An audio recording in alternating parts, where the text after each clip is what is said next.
artistes sont de plus en plus sollicités pour améliorer les conditions d'accueil et de travail à l'hôpital. Depuis une dizaine d'années, le CHU de Nice associe de jeunes talents au réaménagement de certains espaces et leur travail est probant. Anne Lehars, Brice Bobby. De l'hôpital, trop souvent, on ne retient que couleurs tristes et ambiance morose. Et pourtant, d'un coin oublié peut naître une touche de gaieté. La première fois que je suis rentrée ici, j'ai pas vu cet espace.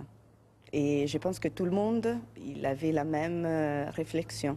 Après 9 mois de réflexion, cette ancienne étudiante de la Villa Arson a capté la lumière, redonné une atmosphère au patio d'entrée laissé en friche pour en faire une œuvre vivante. Vous verrez après, avec les printemps, avec l'été, qu'il va pousser l'herbe. Les arbres ils commencent à fleurir et ça, c'est la chose qui est encore mieux, franchement, parce que ça ne sera pas seulement une œuvre, mais ça sera l'interaction.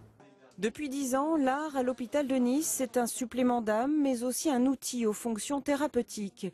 Quand en psychiatrie on peint sur des portes ouvertes, en ergothérapie on réalise de la mosaïque.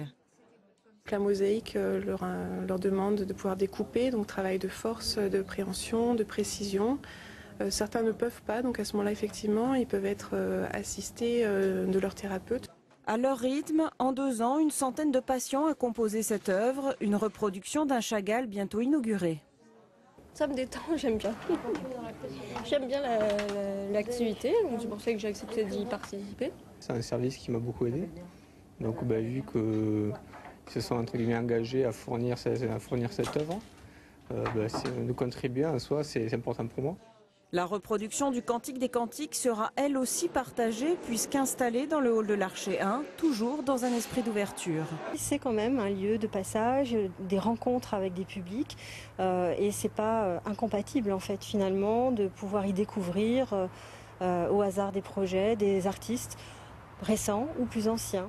Tous ces projets artistiques financés par des fondations ou des mutuelles se veulent des liens au sein de l'hôpital mais aussi vers l'extérieur. On referme ce journal avec l'emplacement des radars mobiles demain le matin sur le boulevard Montréal et l'après-midi sur l'avenue Philippe Rochat à Antibes.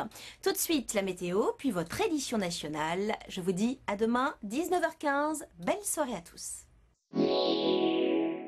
Ah, enfin le retour du printemps. France 3 vous présente la météo avec les jardineries Petruccioli.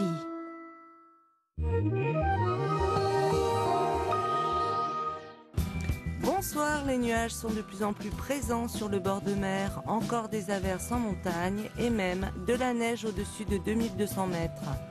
Les températures sont stables, 16 à 18 degrés sur le littoral. Très belle soirée à vous, à demain.